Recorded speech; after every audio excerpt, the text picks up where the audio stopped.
आज हम देखने वाले हैं कि इंडिया पोस्ट पेमेंट बैंक के अंदर हमें अपना एक zero balance bank account online कैसे ओपन करना है। इस वीडियो के अंदर आपको पूरा प्रोसेस लाइव दिखाऊंगा, जहां पर विद इन 5 मिनट के अंदर अपना जो जीरो बैलेंस बैंक अकाउंट है आप घर बैठे खोल पाओगे। सबसे पहले तो आपको प्ले स्टोर पे आना है और यहाँ पर आपको सर्च करना है IPB मोबाइल बैंकिंग। तो आप सभी के सामने ये जो एप्लीकेशन है आ जाएगी। हमने इसका जो लिंक है आपको वीडियो के डिस्क्रिप्शन में भी दे रखा है, जहां से भी आप डायरेक्टली इसे डाउनलोड कर सकते हो। एप्लीकेशन को फर्स्ट टाइम हम ओपन करेंगे तो यहाँ पर कुछ परमिशन अलाउ करने का ऑप्शन आएगा। अब इसके बाद में आप सभी के सामने सेम कुछ इस तरीके का इंटरफेस आएगा। तो हमें यहाँ पर open your saving account instantly इस ऑप्शन पे क्लिक करना है।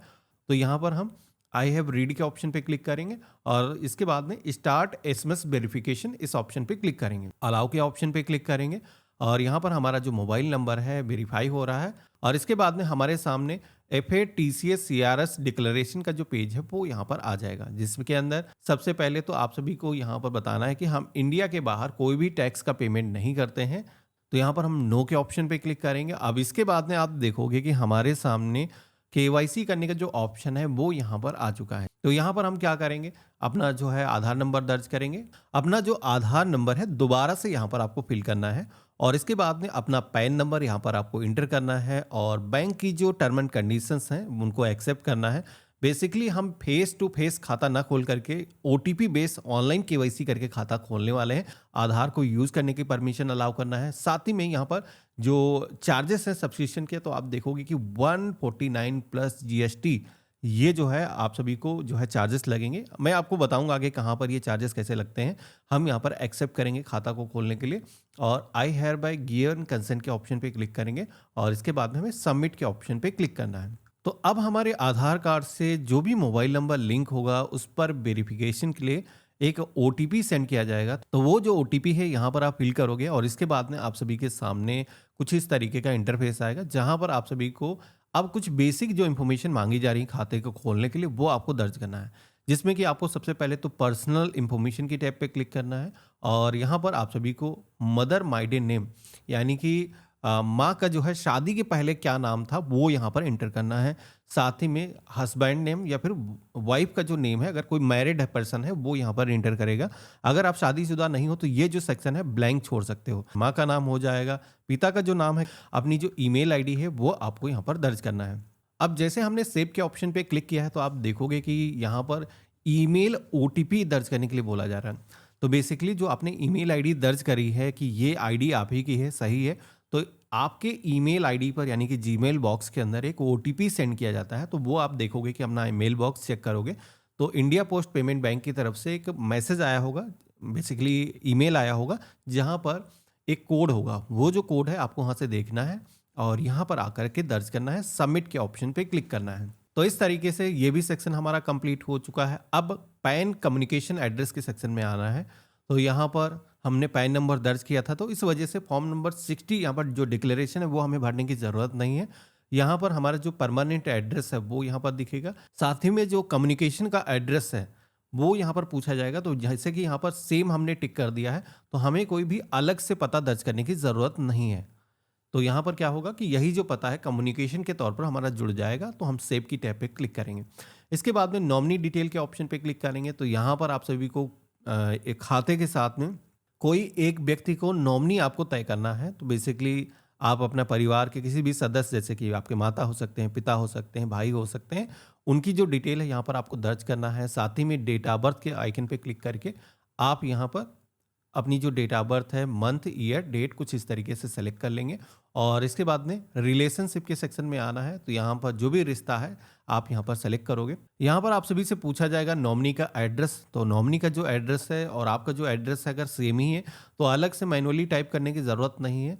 आप इस ऑप्शन पे टिक कर दोगे तो ये जो एड्रेस है आप ही वाला यहाँ पर कॉपी हो जाएगा। तो इस तरीके से 3 सेक्शन हमने यहाँ पर कंप्लीट कर लिए हैं। इसके बाद में हमें एडिशनल इंफॉर्मेशन के सेक्शन में आना है। तो यहाँ पर नेशनलिटी पूछी जाएगी। तो हम एक इंडियन है, मैरिटल जो भी स्टेटस है, हम शादीशुदा हैं या फिर अनमैरिड हैं, यहाँ पर सेलेक्ट करेंगे और इसके बाद में ऑक्यूपेशन के सेक्शन में आएंगे तो यहाँ पर ऑक्यूपेशन जो भी आपका है आप यहाँ पर सेलेक्ट करोगे। ऑक्यूपेशन में बता दूं कि जैसे कि कोई स्टूडेंट है, हाउसवाइफ है, तो वो भी ऑप्शन मिल जाते हैं। कोई भी लोअर इनकम ग्रुप का भी व्यक्ति यहाँ पर खाता खोल सकता है। इसके बाद में ऑक्यूपेशन सब कैटेगरी के सेक्शन में आना है तो यहाँ पर आप देखोगे कि प्राइवेट सेक्टर या फिर गवर्नमेंट सेक्टर या फिर अदर कोई सेक्टर के ऑप्शन यहाँ पर दिए गए हैं। तो जैसे कि आपके केस में यहाँ पर किसी भी कंपनी के अंदर अगर आप काम नहीं करते हो तो ऐसे में अदर वाला जो ऑप्शन है वो सेलेक्ट कर सकते हो। हमने यहाँ पर सेलेक्ट कर लिया है। इसके बाद में एनुअल इनकम के सेक्शन में आएंगे तो यहाँ पर आप देखोगे कि आपकी जो इनकम है वो कितनी है। तो यहाँ पर आप अपने अकॉर्डिंग दर्ज करोगे। तो हमने यहाँ पर सेलेक्ट कर दिया है इनकम स्लैब।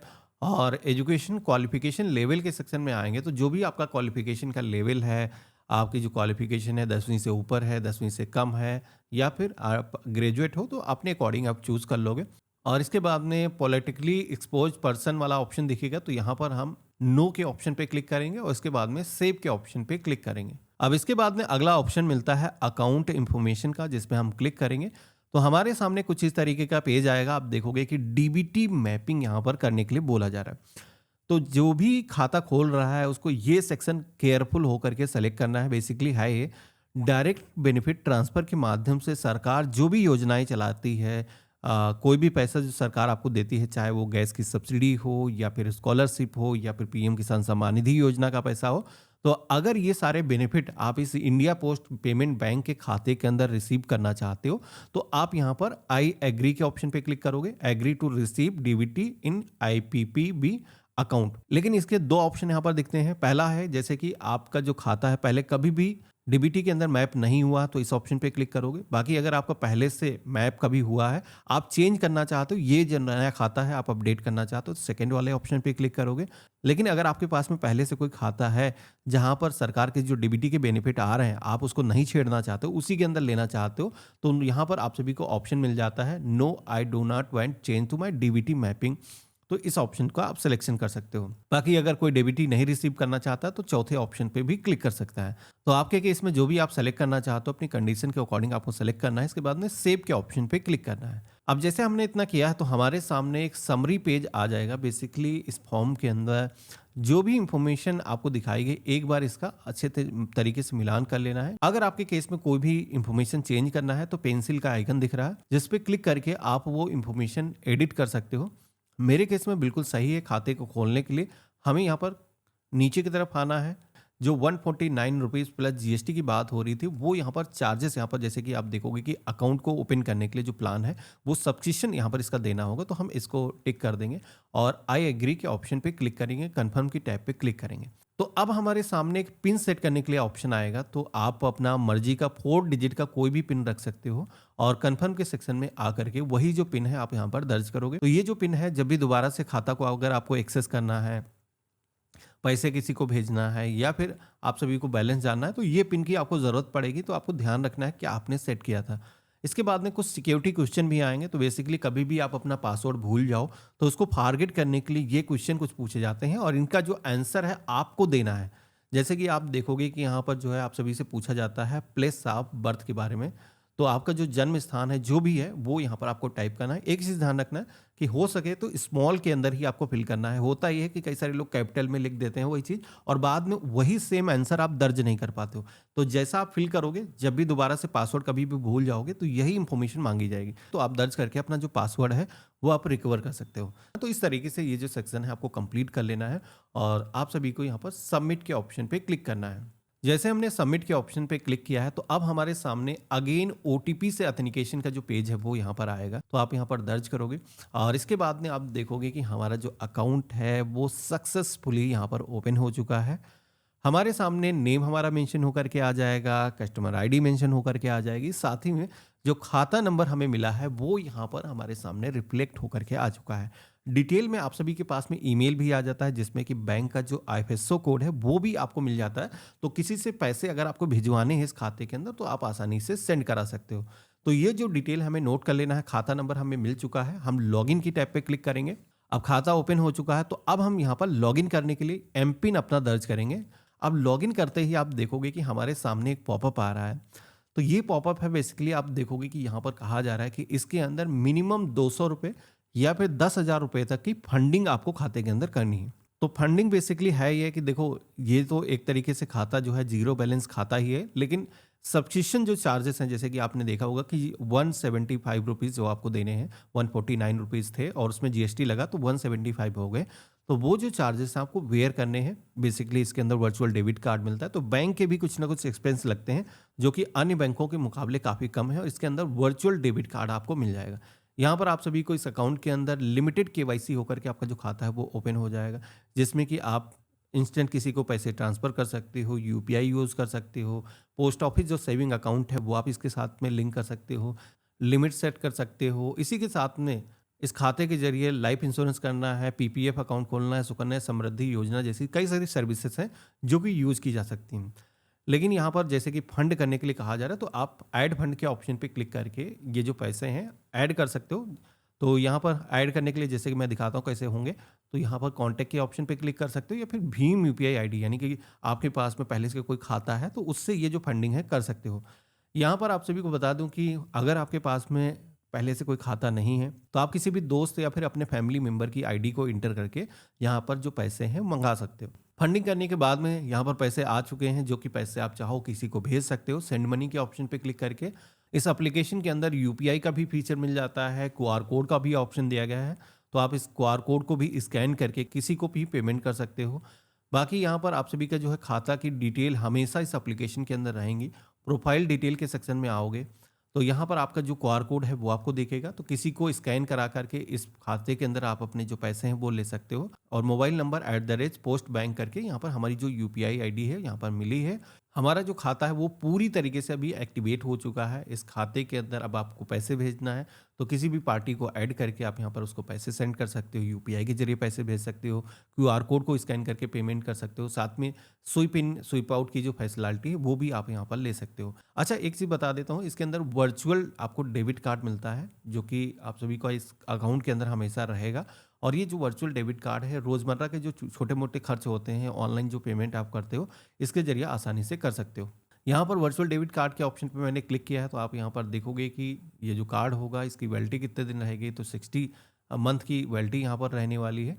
और रुपे डेबिट कार्ड हमें मिलेगा जो कि इसी एप्लीकेशन के अंदर रहेगा, जिसको हम कहीं पर भी जब पेमेंट करेंगे या फिर गूगल पे, फ़ोनपे एप्लीकेशन के अंदर अगर आपको इंडिया पोस्ट पेमेंट बैंक का खाता जोड़ना है, तो कार्ड की जो डिटेल मांगी जाती है वो आपको मिल जाएंगी, जो कि फ़ोन के अंदर हमेशा रहेंगी। आप वो डिटेल एंटर करके अपना जो खाता है कहीं पे भी रजिस्टर कर सकते हो। तो आई एग्री के ऑप्शन पे क्लिक करेंगे और इस तरीके से आप देखोगे कि ये जो वर्चुअल डेबिट कार्ड है हमें मिल जाएगा, जो कि हमारे एप्लीकेशन के अंदर आ जाएगा। हमेशा ही ये डिटेल यहाँ पर रहेंगी। आप जब भी किसी को पेमेंट कर रहे हो या फिर किसी वेबसाइट पर पेमेंट कर रहे हो, तो ये जो डिटेल है यूज़ करके पेमेंट कर सकते हो।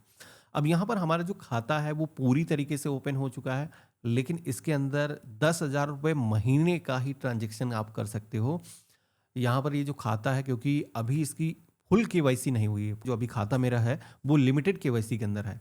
और इसके बाद में आप जब अपग्रेड कर लेते हो, अपनी जो केवाईसी कंप्लीट कर देते हो, तो आपका जो खाता है उसकी फुल केवाईसी हो जाती है। तो उसके लिए आपको करना ये है, यहाँ पर आप सभी लोग देखोगे कि इस एप्लीकेशन के अंदर भी ऑप्शन दिया गया है आपको। इस लिंक पे क्लिक करके आप अपने घर के आसपास में जो पोस्ट ऑफिस है, पोस्ट ऑफिस में विजिट करके इंडिया पोस्ट पेमेंट बैंक का जो खाता है इसकी जो केवाईसी है वो आप करा सकते हो। आप कस्टमर केयर के नंबर पर भी बात कर सकते हो कि हमें अपने खाते की केवाईसी कराना है, किस पोस्ट ऑफिस के अंदर होगी। तो जितने भी पोस्ट ऑफिस हैं, ऐसा कोई ज़रूरी नहीं है कि आपका जो खाता किसी एक डेडिकेटेड पोस्ट ऑफिस के अंदर मैप हुआ है। आप किसी भी पोस्ट ऑफिस के अंदर जा सकते हो और पोस्टमैन के पास में इंडिया पोस्ट पेमेंट बैंक की जो एप्लीकेशन है वो रहती है। उस एप्लीकेशन के ज़रिए वो आधार के ज़रिए केवाईसी करेगा। बेसिकली बायोमेट्रिक वेरिफिकेशन होगा आपकी फिंगरप्रिंट के ज़रिए, और उसके बाद में आपका खाता फुल केवाईसी हो जाएगा। तो यहाँ पर अभी जब तक केवाईसी आप नहीं कर पा रहे हो, तो 10,000 रुपये हर महीने आप इस जरिए ट्रांजेक्शन कर सकते हो और कभी भी साल भर के अंदर आप जा करके अपनी जो केवाईसी है वो करा सकते हो। और उसके बाद में आपके सारे फीचर्स आपके एक्टिवेट हो जाएंगे। अगर आपको फिजिकल डेबिट कार्ड चाहिए तो वो भी बैंक जा करके आप इशू करा सकते हो। तो ये रहा कंप्लीट प्रोसेस। इस तरीके से आप इंडिया पोस्ट पेमेंट बैंक के अंदर अपना जो खाता है ऑनलाइन तरीके से ओपन कर सकते हो। आशा करता हूँ आज का जो वीडियो है आप सभी को काफ़ी पसंद आया होगा। वीडियो पसंद आया इसे लाइक करना, चैनल पे नए हो सब्सक्राइब कर लेना। हम मिलते हैं ऐसे ही एक नए वीडियो में, तब तक के लिए गुड बाय, जय हिंद।